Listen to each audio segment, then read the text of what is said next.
सुंदर बोधकथा. फार जुनी गोष्ट आहे. त्यावेळेस आपल्या देशात एक राजा होता. उदार म्हणून त्याची सर्वत्र ख्याती होती. तो राजा कोणाला कधीही नाही म्हणत नसे. कोणाचीही इच्छा अपूर्ण ठेवीत नसे. त्याच्या तोंडातून नकार कधीच बाहेर पडला नाही. एके दिवशी राजा एकटाच गच्चीत बसला होता. आकाशात तारे चमकत होते. बागेतील रातराणीच्या वेलीचा वास येत होता. वारा हळूहळू वाहत होता. राजा विचार करीत होता. मनाशी म्हणाला, मी उदार म्हणून प्रसिद्ध आहे, परंतु वास्तविक माझे असे मी काय देतो? प्रजेपासून मला पैसा मिळतो, त्या पैशातूनच मी देणग्या देतो व उदार म्हणून मिरवतो. माझ्या स्वतःच्या मालकीचे मी काय दिले आहे? राजाच्या मालकीचे काय आहे? हे राजवाडे प्रजेच्या पैशातूनच बांधले. हे जडजवाहीर प्रजेच्या करातूनच विकत घेतले. ह्या माझ्या देहाशिवाय माझे असे काहीच नाही. माझी सारी मालमत्ता म्हणजे हा 3.5 हातांचा देह. हा देह जर कोणी मागितला व मी दिला तर मात्र मी खरा उदार ठरेन, खरा सत्वशील ठरेन. हे विचार करीत राजा झोपला. सकाळ झाली. राजाने स्नान केले, देवपूजा केली. नंतर तो याचकगृहाकडे निघाला. ज्याला ज्याला काही मागावयाचे असे तो तेथे जाई. आज देवाच्या मनात राजाचे सत्व पाहण्याची इच्छा झाली. भगवान शंकरांनी एका आंधळ्या अतिथीचे रूप घेतले व त्या अतिथी शाळेजवळ, त्या याचकगृहाजवळ ते उभे राहिले. राजा म्हणाला, जो जे जे मागत होता ते राजा देत होता. आंधळ्याची पाळी आली. राजा त्याला म्हणाला, आंधळ्या, तुला काय पाहिजे ते माग. असा मागे मागे का राहतोस? तो आंधळा म्हणाला, राजा, जे मागावयाचे आहे ते मागावयाला धीर होत नाही. राजा म्हणाला, निर्भयपणे माग, येथे भिण्याचे काही कारण नाही. तो आंधळा म्हणाला, मी आंधळा आहे. तुझ्या 2 डोळ्यातील एक डोळा काढून मला देशील तर माझ्यावर उपकार होतील. देवाचे वैभव मी पाहू शकेन. तारे पाहीन, फुले पाहीन, तुझे मुख कमल पाहीन. समुद्र, सरिता, वृक्ष, पर्वत सारे पाहीन. राजा, बोलत का नाहीस? नसेल देता येत तर नाही म्हण. तुझी कीर्ती ऐकली म्हणून मी आलो. राजा बळेच म्हणाला, आंधळ्या, अरे घरदार माग, जमीन जुमला माग. डोळा रे काढून कसा देऊ? जरा विचार करून तरी मागावे की नाही? तो आंधळा म्हणाला, म्हणूनच मी मागत नव्हतो. माग म्हणालास म्हणून मागितले.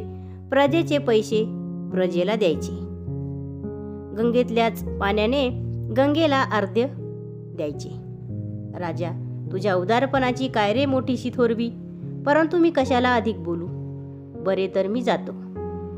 राजा म्हणाला, आंधळ्या, थांब, मी डोळा देण्यास तयार आहे. कालच रात्री मी म्हणत होतो, जर माझा कोणी देह मागेल तर तो मला दिला पाहिजे. माझी इच्छा इतक्या लवकर पूर्ण होईल असे मला वाटले नव्हते. परंतु देवाची कृपा आज माझ्या एका डोळ्याची तरी सार्थक होत आहे. राजा डोळा काढून देणार. ही बातमी शहरात पसरली. राणी म्हणाली, असा सुंदर डोळा का काढून देणार? वेडेपणा आहे. त्या आंधळ्याचे काय ऐकता? प्रधान म्हणाले, देण्याला तरी काही मर्यादा आहे. साऱ्या प्रजेचे तुम्ही पोशिंदे, तुम्ही सुखी तर प्रजा सुखी. असा वेडेपणा करू नये. राजा म्हणाला, मी वेडा का? तुम्ही वेडे. अरे जरा विचार तरी करा. हे 2 डोळे आज सुंदर दिसत आहेत. आणखी 5-10 वर्षात त्यांची काय दशा होईल ते पहा. सारखे पाणी गळेल, दिसत नाहीये होईल. पू येऊ लागेल. अरे हा सारा देह जावयाचा आहे. 10 वर्षांनी मी अंधळाच होईन किंवा सारा देहच मातीत जाईल. जाणाऱ्या नाशिवंत वस्तूला देऊन न जाणारी व चिरकाल टिकणारी कीर्ती जर मोबदल्यात मिळत असेल तर ती का न घ्या. हा डोळा देऊन मी अभंग अमर असे यश जोडीत आहे. माझ्या कुळाचे नाव राहील. माझी गोष्ट लोक नेहमी सांगतील व ऐकतील. मी वेडा का तुम्ही वेडे. राजाचा निश्चय कायम राहिला. डोळे काढणाऱ्याला बोलावण्यात आले. वेलीवरचे फूल खुडावे, तळ्यातील सुंदर कमल तोडावे, तसा तो डोळा काढण्यात आला. राजाने हुकी चूक केले नाही. त्याच्या तोंडावर अपार आनंद व शांती विलसत होती. राजाच्या दुसऱ्या डोळ्यातून पाणी आले. राजा आंधळ्याला म्हणाला, माझा डोळा तुम्हाला चांगला बसला. जणू तुमच्यासाठीच तो होता. तुमच्या खाचेत नीट बसला. हा दुसराही घ्या. ह्या डोळ्याला वाईट वाटत आहे. दोन्हीही डोळे दोघा भावाप्रमाणे एकत्र राहू देत. राजाने दुसरा डोळा काढविला. तो दुसरा डोळाही आंधळ्याच्या डोळ्याच्या जागी बसविण्यात आला. आंधळ्याला ते दोन्हीही डोळे चांगलेच शोभू लागले. राजा आंधळ्याला वंदन करता झाला. आंधळ्याने त्या राजाच्या डोक्यावर हात ठेवला व त्याच्या डोळ्यावरूनही हात फिरवला. तो काय आश्चर्य! राजाला एकदम पुन्हा डोळे आले. पूर्वीच्या डोळ्याहून सुंदर डोळे. राजा समोर बघतो तो प्रत्यक्ष भगवान शंकराची मूर्ती. डोक्यावर गंगा आहे, कपाळावर चंद्र आहे, अंगावर साप आहे, अशी ती शंकराची कर्पूर गौर मूर्ती पाहून राजाने त्याच्या पायावर डोके ठेवले. भगवान शंकर म्हणाले, राजा उठ, तुझी उदारता पाहून मी प्रसन्न झालो. नीट राज्य कर व अंती माझ्याकडे ये.